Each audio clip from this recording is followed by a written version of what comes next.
Hi, Martina. Thank you for your email. The information you provided is really very helpful. So I will keep that in mind as we do this correction. Okay, so hopefully we can help you overcome whatever hurdles you're facing to get to that 7. Let's see what you wrote in this task 1 to begin. It is clear from the chart that, hold on a second. No, your essay starts a little higher. Here it goes. The pie chart shows the percentages of 7 school subjects, and you name them, by popularity, not by the popularity, but by popularity. In Germany in 2017, it is clear from the chart that for subjects, you're missing an S here, so this is basic grammar.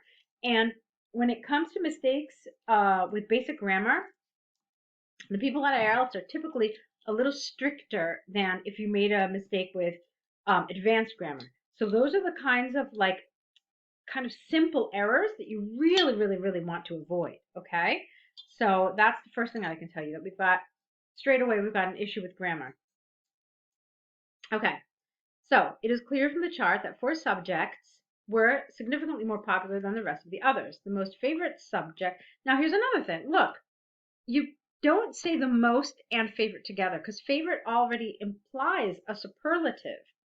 So it's not like the second. You just wouldn't say most in front of it. The favorite subjects, okay, in 2017 were PE and history with 22.9% and 22.4% respectively. Another 2 classes reached figures over 10%, namely maths and physics 19.5 and 18.1%. Okay, now what you wrote is fine, but the thing is that this is one of those pie charts that's very simple. There's not a lot of information here, and so in order to really develop it, you have to stretch some of this stuff out. Yeah, I mean, you've got to stretch it out a little bit. You have to extend. Okay. So, how do you do that? Well, you don't group things together the way you did here. Okay. You do it much less. So, let me show you. Okay. The most favorite subject in 2017 was PE with 22.9%. Following closely behind at 0.5 less was history as the second most popular subject. Okay, so you can see how I really just stretched that out. I threw in a little math there, so it helps. And then you could say, you said this, I actually usually say it a little differently. I would say the next 2 subjects in the top 4 regarding popularity were just under 20%. More specifically, maths received 19.5%, while the 4th most popular subject, physics, uh, earned just over 18%. Okay, so you can see I'm really stretching this out here. Now, that's not a skill you always need in IELTS, but like I said, sometimes you will need that. And these, of course, are not issues with grammar that we're talking about. It's just extending your answer, as I said, which sometimes you need to do.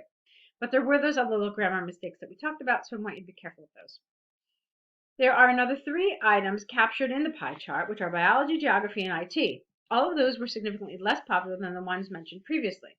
The numbers, which were all under 10%, in fact, in the case of, what's going on here? The numbers, which were all under 10%, in fact, in the case of IT, even well under 5%, clearly support this statement. All right, it's a little complicated, but okay, it's fine. Biology reached 7.1%, whereas IT had only 3.7%, which was the smallest number of all subjects illustrated in the chart. Nice. Overall, 4 of the most popular subjects occupied over 3/4 of the chart, whereas only around 17% had a what? I don't think you mean that. I think you mean something else. Whereas, uh, yeah, I don't know really what you're trying to say here. I think you're trying to say something different. I think you're trying to say, whereas 3 subjects together only reached 17%. Now, if that's your overview, it's nice, but you really want to avoid using data in your overview. Your overview should really just give us a exactly that, an overview, kind of like a summary, but without using data. So try to avoid that when you're writing an overview. No data, okay? Because if you do include data, then it's really no different than a your detailed paragraphs. Okay. All right. So it's a nice job, but those are some of the things that I feel could be potentially keeping it back from a 7. Okay. Some of those little grammar mistakes. And yeah, this too was just awkward here. All right. So online communication. Let's see what you did. All right. Nowadays, many companies prefer, careful with your spelling there, online communication rather than meeting in person. There are strong arguments. Again, simple grammar here, Martina. You need an S. Okay? Both for and against. Careful with your spelling. Such a trend. In this essay, I'm going to write about whether the positives outweigh the negatives. All right, that's not what you want to do here. Because, did you include the task? Yeah. It asks you, do they outweigh? All right, so they want a very specific answer here. And if you look at the band descriptors for task achievement under band 7, you will see that it says presents a clear position throughout the response. Throughout means from the beginning to the end. So that means even as early as your introduction, we need to know what your position is. So make sure you state it. When it asks you a direct question, it tells you that it wants to know to what extent, or do the advantages outweigh, or discuss both views and give your opinion. You really need to express your opinion in that introduction. So we don't want to know about whether you're going the positives outweigh. We want you to tell us the answer now. Okay? So there are strong arguments both for and against such a trend. In this essay, I'm going to describe why I believe the positive outweigh the negatives. Okay? It's just really that simple. So let's continue. It is commonly believed that online communication does not support a creative atmosphere. Here you need an article. Okay. This phenomenon can lead to employees being more shy. No, it's not more shy, it's shyer. Again, simple grammar here. And to lead to employees being more shyer, and when there is a problem to solve, they simply do not participate, carefully with your spelling, as much as they should. It was repeatedly proven that a process called brainstorming is crucial spelling to every major company. It is a driving force which leads to progress. However, most of the people tend to be just a passive, okay, look, simple grammar, to be just a passive, and then you have the plural here. So you spelled passive wrong, and you have an article here that you don't need. Tend to be passive receivers during online meetings. Hence, at least one occasional face-to-face meeting can help to eliminate such barriers. Again, spelling. Okay, so you've got some consistent spelling errors here, and these kinds of mistakes are going to keep you from getting that score you need. So I know we talked a little bit about task achievement, and so I want to mention that in this paragraph as well. All right, so you started by saying that it does not support a creative atmosphere, and then you said that it leads to employees being shyer, and they do not participate.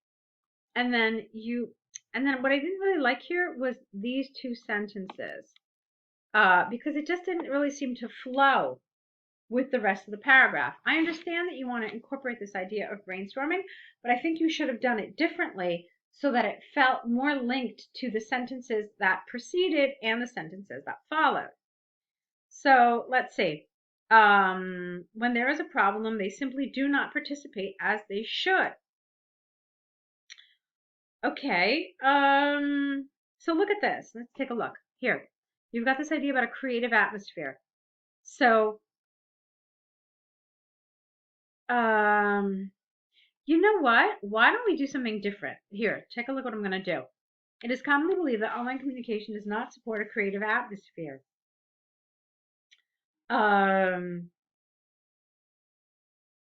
It has been found, especially when there is a need for brainstorming, which is a driving force which leads to progress. Okay? Then, since online communication did not foster the relationships necessary to create an a comfortable environment, companies were found to be less prone to finding solutions to their problems.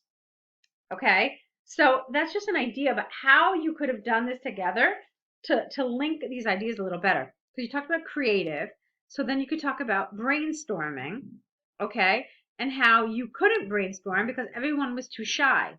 So do you see how I've linked these ideas together? All right, I felt like that link was missing here. And then this was fine. Okay, so let's keep moving. Considering the cost effectiveness, on the other hand, communicating online can lead to, this is incorrect grammatically, not a great money savings. You could say great savings. Okay, that would be a more natural way of saying this. Can lead to great savings. Once the company invests in, not into, invests in the modern technology, it can truly speed up the process of sharing information, not the information, because we don't know which specific information you're talking about. If we did, then you could have said the, but since we don't know and you're talking about information in general, then we're just going to say sharing information. Okay, this saves time immensely. Again, same thing. Time, general, not specific time. And there's an E in immensely. That is why this is the main argument for the company leaders who claim that time is money. Also, communicating via internet can be more comfortable, especially, careful with your spelling, for those who prefer spelling a home office format. Some employees do not need an office, which can be another area where companies can make money cuts. Okay, so what are you telling me? That online communication saves money. It saves time. It saves money. It's comfortable. They don't need an office. Okay, fine. In conclusion, for most of the companies, the advantages definitely outweigh the disadvantages. Careful with your spelling. Online communication is more cost effective and saves time.